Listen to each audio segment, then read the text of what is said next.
Happy New Year, guys, and welcome back to Continues to Tick. We have finally made it past what has been an incredibly disturbing year, 2020, a year we want to imagine never happened, but a year that has likely changed our lives and life, for us and maybe many generations to come. I mean, can you imagine not wearing masks in a grocery store again, or being maskless in a plane, or literally standing shoulder to shoulder with other random people at a concert while body fluids are flung through the air? Some people likely can't wait for this change back to our quote-unquote normal time pre-2020. But I also imagine others will always be leery. Maybe we may never see a majority maskless community again. Crazy to think about, right? With all this being said, the start of a new calendar year is actually here. And by technicality, 2020 is behind us. Not only has 2020 been a disturbing year overall in terms of schools shutting down, cruising being canceled, flights being postponed, or entire cities locking down. This past year has also been oddly unpredictable and wild in terms of planning our financial goals. I remember asking myself, is the stock market going to crash? Or wait, did it crash? Wait, did it crash? No, it's still going to crash again, and harder. Or how about real estate? Will superhost Airbnbs go under and allow great buying opportunities? How are homeowners already underwater going to pay their mortgage? I guess in short, what I'm trying to put out is that financially 2020 has also been an incredibly interesting year. I mean, look at Tesla stock. How do you even begin to truly explain that to someone? With this all being said, I did start a dividend portfolio in 2020 when I almost didn't. I almost was going to wait until 2021, as I imagined 2020 was going to be an entire down year. So therefore, I want to take the time to reflect in this video on the most important thing I learned financially from creating and starting a dividend growth portfolio, and what easily had to be the wildest year of my 25 years on this planet. So let's begin. To summarize, here we are in Jesse's cash flow portfolio, sitting at $13,600, currently with an all-time return of 14.47%, which equates to a $923 gain.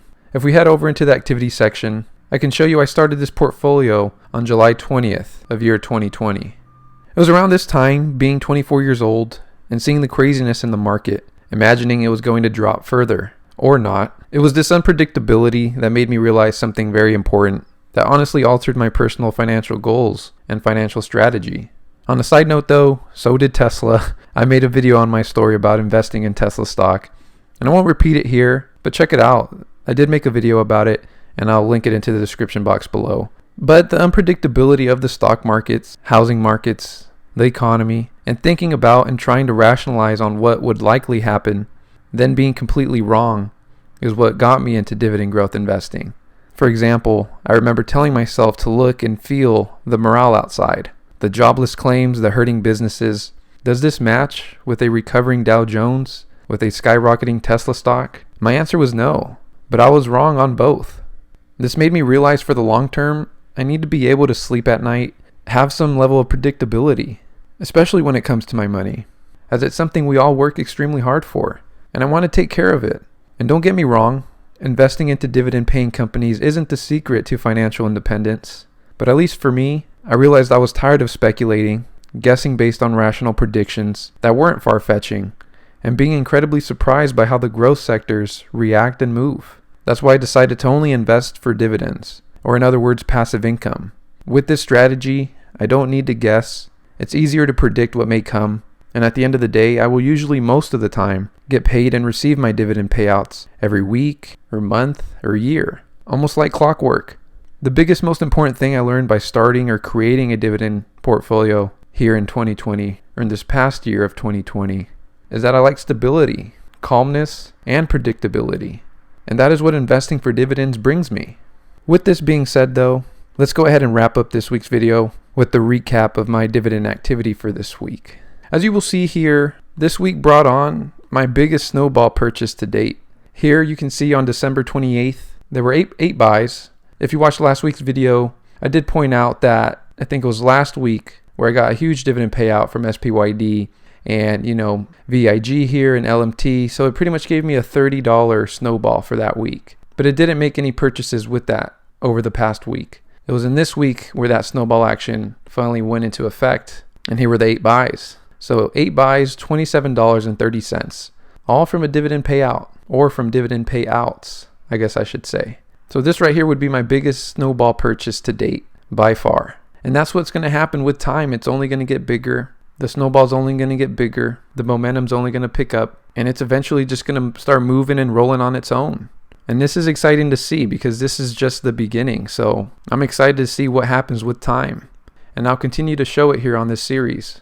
And I'm definitely looking forward to it. In addition to this, you can see here on December 29th, we got paid by Nvidia 10 cents. This one's technically a growth company, but I'll take my 10 cents. The thing when it comes to growth and investing for growth is the idea that one day you would sell for more than what you bought it for. And that's why it's kind of a conflicting idea, for me, because I'm investing for passive income.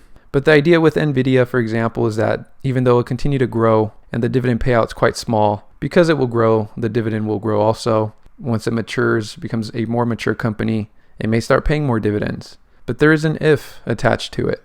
With that being said, though, you can see here the $500 deposit for this past week, December 30th. Also on December 30th, $502.36 invested. So $2 snowball. It almost feels like every single week now we're starting to see at least a little bit of a snowball, anywhere ranging from $2 to $3, and that's pretty exciting.